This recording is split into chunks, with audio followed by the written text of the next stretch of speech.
Hello, कैसे हैं आप सब? जोरदार। आज है संडे और आज मैं अपने फैमिली बैकग्राउंड के बारे में और जो मेरा लाइफ है वो कैसे स्टार्ट हुआ, कैसे कितना मैं स्ट्रगल किया अपने लाइफ में और अभी भी कर रहा हूँ, मैं आपको सब एक एक करके बताने के लिए ही आज का जो है वीडियो मैं शूट कर रहा हूँ। तो चलिए शुरू करते हैं। तो बात ये है कि मैं अभी बैचलर ऑफ फार्मेसी का पढ़ाई कर रहा हूँ, जो कि 4 साल का पढ़ाई है ना। मेरा नाम है समर सिंह नागे। मैं राजनांदगांव छत्तीसगढ़ में रहता हूँ, है ना। मैं ये बताना चाहता हूँ कि हर किसी के लाइफ में अलग अलग जो होती दुविधा होती है ना। अलग अलग लोग स्ट्रगल करते हैं अपने अपने लाइफ में। मैं अपने लाइफ में बहुत ज़्यादा स्ट्रगल किया हुआ हूँ और अभी भी कर रहा हूँ। मैं आपको बताना चाहता हूँ कि एक टाइम था कि मेरा जो जन्म तिथि है वो 2004 का है ना। और मेरे मम्मी पापा का शादी 2003 में हुआ है। सो मैं आपको ये बताना चाह रहा हूँ कि जब जो कि मेरे दादा थे वो बिजली विभाग में कर्मचारी थे, अच्छे पैसे वाले थे, ठीक है। लेकिन दिक्कत यहाँ ये था कि वो अब मतलब मेरे पापा थे और उनके नीचे 3 भाई और 3 बहन थे। मेरे पापा सबसे बड़े हैं, है ना।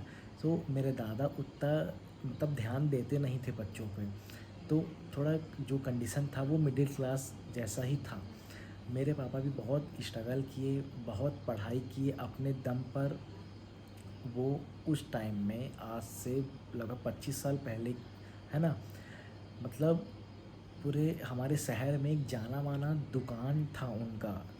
वो अपने मेहनत से 2 दुकान डाले थे, अनाज भंडार का 2 दुकान था, आलीशान दुकान।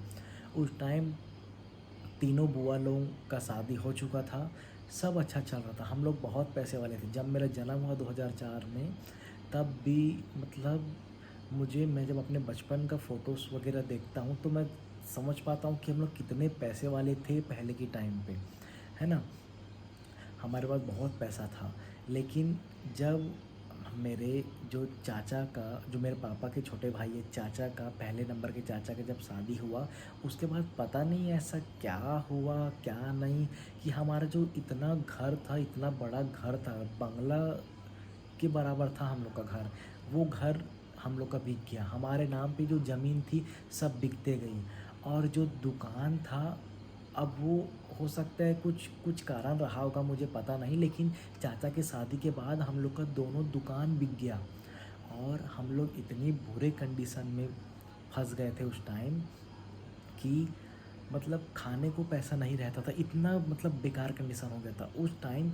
जो मेरे पापा के तीनों भाई लोग हैं, तीनों भाई अगर सपोर्ट करते और मेरे पापा के मेहनत से हम लोग सोचे थे कि फिर से अपना दुकान स्टार्ट करेंगे। आज से लगभग वही बताया ना, 25 साल पहले की बात है ये। लेकिन क्या हुआ कि जो मेरे पहले नंबर के चाचा थे, उनका क्या दिमाग चला क्या नहीं, कि वो अपने छोटे वाले भाई मतलब तीसरे नंबर के चाचा को लेकर, है ना, रायपुर शिफ्ट हो गए।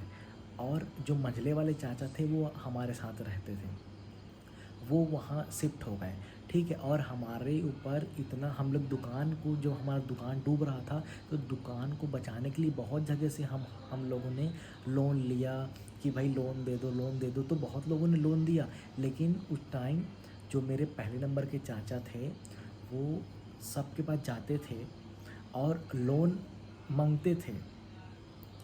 मतलब जाते थे, लोन मांगते थे, लेकिन जो लोन जो पैसा है ना, वो पैसा लेने के लिए मेरे पापा को भेजते थे, ताकि कल के डेट में अगर मतलब लोग पैसा मांगे तो किसको मांगे, मेरे पापा को। तो हो सकता है उनका पहले से प्लानिंग था कि इस सबको छोड़ के भागूंगा करके, तो वो छोड़ के हम लोग को चले गए। वहाँ जाने के बाद वो हमारे कांटेक्ट में थे और हमको ये दिलासा देते थे कि मैं आज पैसा भेजूंगा, कल पैसा भेजूंगा, क्योंकि कर्जा बहुत हो चुका था और हम लोग किससे मांगते, हमारे पास पैसे ही नहीं थे, है ना। तो उस टाइम फिर वो 1 महीना हमको मात्र 1000 रुपये सेंड किए थे। उसके बाद से वो मेरे पापा के नंबर को ब्लॉक्ड कर दिए। छोटा वाला जो भाई था वो भी ब्लॉक कर दिया। कोई मतलब हम लोग को इतना गहरा सदमा लगा कि मतलब अचानक से क्या था और क्या हो गया। मतलब मैं भी थोड़ा बड़ा हो गया था कि मुझे समझ में आ रहा था कि क्या हो रहा है। अब जो रही बात तीनों बुआ की, तो उसमें सबसे छोटी वाली बुआ थी, वो उस टाइम भी हमारे यहाँ आती थी।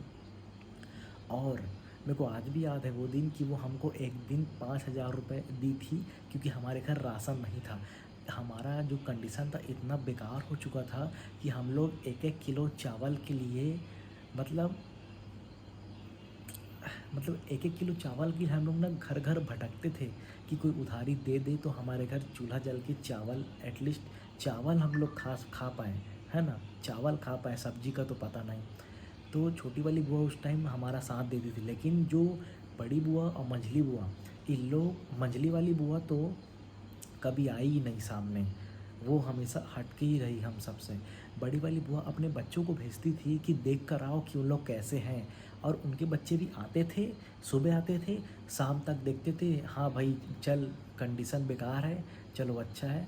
ऐसा मतलब 1 रुपये का कभी बड़ी वाली जो है बुआ मेरे रहते तो कभी मदद की नहीं, ना ही उनके बच्चे मदद किए, वो वापस चले जाते थे देखकर, है ना। और मतलब जब हमारा दुकान था, 2-2 दुकान था, तब यही तीनों बुआ तो भाई लोग का शादी होने के बाद इन लोग आके इतना इतना राशन लेकर जाते थे। लेकिन जब हम गरीब हुए तो कोई नहीं पूछने आया, है ना। फिर उसके बाद लास्ट में मेरे जो नाना थे, मेरे नाना रेलवे में थे, अभी रिटायर हो गए, तो उनके पास बहुत पैसा था, वो पैसे वाले ही थे, है ना, गवर्नमेंट जॉब वाले पैसे वाले ही, है ना। तो मेरे नाना ने मतलब उस टाइम मेरी मम्मी को शादी जब हुआ उनके, तो दहेज वगैरह में मतलब स्कूटी, बाइक, सोना चांदी हर चीज़ दिया कि मतलब अच्छे से रहें करके।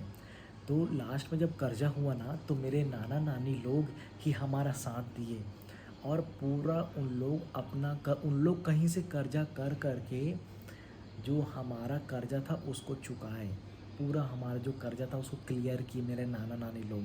कोई भाई बहन साथ नहीं दिया। मैं आपको ये बताना चाहता हूँ कि अच्छे टाइम में ही हमेशा आपके परिवार वाले आपके साथ रहते हैं, और यदि आपके पास पैसा नहीं है ना, तो आपको परिवार का एक बंदा भी पूछने नहीं आता। ये चीज़ मैं देखा, मैंने ये चीज़ मैं बचपन से जान रहा हूँ कि फैमिली कैसी होती है। मेरे नाना नानी लोग उस टाइम सपोर्ट किए, तो आज हम लोग थोड़े स्थिति में ठीक हैं। अब मेरा बहुत सारा सपना था, मैं 12th बायोलॉजी से किया, मुझे डॉक्टर बनना था। मेरा बीएमएस डॉक्टर में जो मतलब सिलेक्शन हो ही गया था लगभग, लेकिन जो फ़ीस था वो लगता, फ़ीस के लिए मतलब अमाउंट था ही नहीं हमारे पास। तो मैं बहुत सैड हो गया, मैं बहुत रोया कि क्यों ऐसा क्यों मतलब मैं, जो मेरी इच्छा है मैं वो क्यों मतलब पढ़ नहीं पाया। उस टाइम मेरे पापा बोले, आज से लगभग 4 साल पहले की बात है, तब तक हम लोग थोड़े कंडीशन में ठीक थे। पापा का भी प्राइवेट जॉब है, लेकिन पापा हमारे लिए इतना किए हैं कि मैं बता नहीं सकता, है ना। तो उस टाइम एक पढ़ाई के बारे में पता चला था, जो कि पढ़ाई मैं अभी कर रहा हूँ, बी फार्मेसी। उस टाइम मैंने पापा को बोला था, उसका टोटल जो जो बोलते हैं फ़ीस है ना, वो 4 साल का 3 लाख रुपए है। सो वो 3 लाख रुपए भी हमारे पास नहीं था, हमारे पास मतलब कंडीशन उतना भी ठीक नहीं हुआ था, अभी भी ठीक नहीं है, लेकिन ठीक है। तो मैं ये बता रहा हूँ कि मैंने पापा को बोला एक दिन पहले ही कि पापा मुझे बी फार्मेसी करना है, बस मैंने इतना बोला। अगले दिन मेरे पापा क्या है, रोज़ सुबह आराम से सोकर उठते हैं, लेकिन जिस दिन मैं ये चीज़ बोला, रात को ये चीज़ बोला, अगले दिन वो सुबह 7 बजे उठकर मेरे पास आए और बोले, चल बेटा तेरा एडमिशन करवाना है। तो 5,000 रुपये वो कहीं से जुगाड़ करके मेरा एडमिशन करवाए कॉलेज में, है ना। कॉलेज में मेरा एडमिशन करवाए वो। उसके बाद मैं फर्स्ट सेमेस्टर, सेकंड सेमेस्टर पूरा कॉलेज में पढ़ा, लेकिन मुझे ये नहीं पता था कि मेरा जो पढ़ाई हो रहा है वो एजुकेशन लोन से हो रहा है। मुझे थर्ड सेम में पता चला कि जो मेरा पढ़ाई है वो एजुकेशन लोन से हो रहा है, और अभी मैं हूँ 7th सेमेस्टर में, है ना। डिस्टेंस थर्ड सेम से 7th सेम तक मैं बहुत जगह काम कर चुका हूँ, बहुत जगह का मुझे एक्सपीरियंस है, मैं बहुत स्ट्रगल करके 7th सेम तक के पहुँचा हूँ। तो मैं बोला कि कॉलेज को मैं बोला कि कॉलेज कभी कभी जाके या ना के बराबर जाके मैं क्यों ना अपना टाइम को काम में अगर लगाऊं तो थोड़ा बहुत पैसा आए तो मैं घर में दे पाऊँ, और एटलीस्ट जो मेरा कर्ज़ा लिए हैं पढ़ाई के लिए उसका एटलीस्ट ब्याज या मूलधनी जो है पे हो पाए। तो मैं थर्ड सेम से कंटिन्यू काम कर रहा हूँ। मैं लाइफ में बहुत से लोगों को देखा हूँ जो मतलब तुम्हारे अच्छे समय में ही साथ देंगे, बुरे समय में कभी तुम्हारे साथ नहीं रहेंगे। वो मैं ऐसे ऐसे लोगों को देखा हूँ, मतलब मेरे खुद के जो मेरे चाचा हैं, है ना, मेरे पापा के साथ गलत किए, है ना, छोड़ के हम लोग को चले गए, कर्जा में डूब के हम लोग पूरा डूब गए। लेकिन मैं बोला कि नहीं चलो, जो भी होगा, जो मनभेद होगा वो मेरे पापा से होगा, ठीक है भाई, मेरे से कुछ नहीं होगा ऐसा मुझे लगा था, क्योंकि मैं जब छोटा था तो वही चाचा मुझे बहुत घुमाते थे अपने गाड़ी में बैठा के, मतलब हर जगह मुझे ले जाके खाना खिलाते थे, मिठाई खिलाते थे, समोसा खिलाते थे, है ना। तो मुझे लगा था कि नहीं भाई, चाचा मेरे प्रति तो कुछ गलत भावना नहीं रख सकते कि भाई ये मेरा दुश्मन है, ऐसा कुछ है। मैं एक दिन चाचा को कॉल लगाया कि चाचा मुझे पैसे का ज़रूरत है, तो आप थोड़ा बहुत मदद कर दीजिए उस टाइम, क्योंकि मुझे काम नहीं मिल रहा था। तो मेरे चाचा ने मेरा कॉल उठाया, मुझसे बात किया और ठीक है बोला, शाम को लगाना कॉल। मैंने शाम को लगाया कॉल, तो चल हट ऐसा करके बोला, क्लियर, मेरे पास अभी भी रिकॉर्डिंग है, चल हट बोला उसने और मेरा कॉल काट दिया। फिर मैंने रिंग किया तो मेरा नंबर था ब्लॉक्ड। मेरे पापा का नंबर तो शुरू से ब्लॉक्ड है, क्योंकि वो छोड़ के भागा, उसके बाद ब्लॉक्ड कर दिया था मेरे चाचा नंबर को, मेरा नंबर भी ब्लॉक्ड हो गया। सो मैं बोला कि नहीं चलो छोड़ो, चाचा का मदद नहीं लेना है, मैं खुद से ही काम करूँगा। मैं खुद से ही काम किया, अपना कर्जा वगैरह सब पटाया, और अभी मेरा जो कर्जा है वो पट ही रहा है धीरे धीरे। कहने का मतलब ये है कि साथ ना तुम्हारा कोई कभी नहीं देगा अगर तुम्हारी स्थिति बेकार है। मेरे माँ बाप का साथ सिर्फ अभी मैं दे रहा हूँ और मैं ही दूँगा, और मैं ये चाहता हूँ कि जल्द से जल्द मेरा पढ़ाई कंप्लीट हो, मेरा नौकरी लगे और मैं अपने माँ बाप को दुनिया की हर वो खुशी दे पाऊँ जो उनको नहीं मिली है। आज मेरे चाचा और बुआ लोग बहुत पैसे वाले हैं, लेकिन हमसे उनका कोई कांटेक्ट नहीं है, क्योंकि हम लोग के पास पैसा नहीं है करके।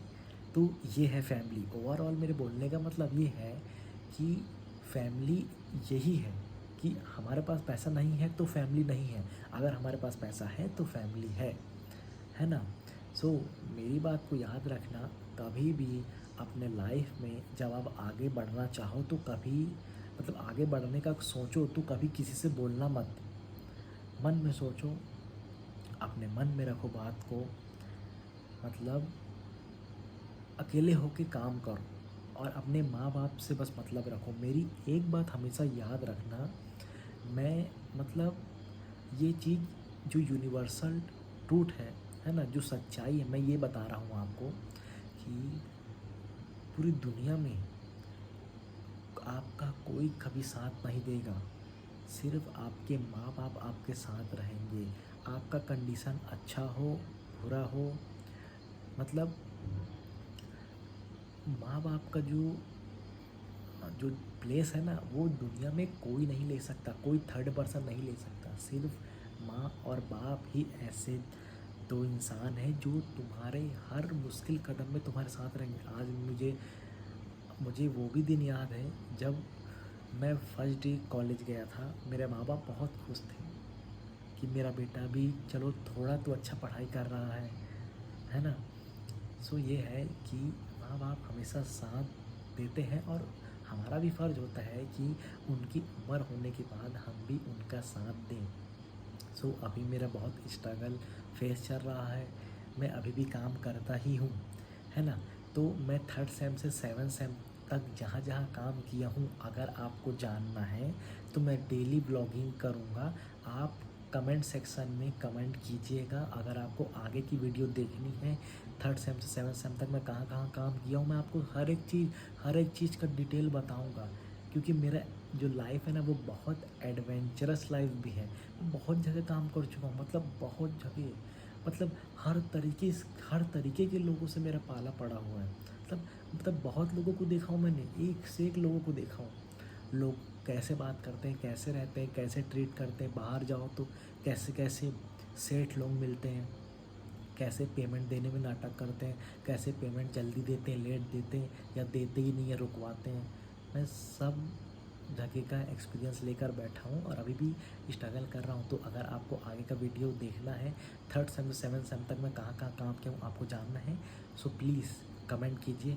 अब अभी के लिए इतना ही। मैं आगे का जो मेरी जर्नी है, जो भी मेरे साथ हुआ है, मैं आपको सब धीरे धीरे बताऊँगा। सो मेरे चैनल को सब्सक्राइब करें, मेरे साथ बने रहें। मिलते हैं नेक्स्ट वीडियो में। बाय।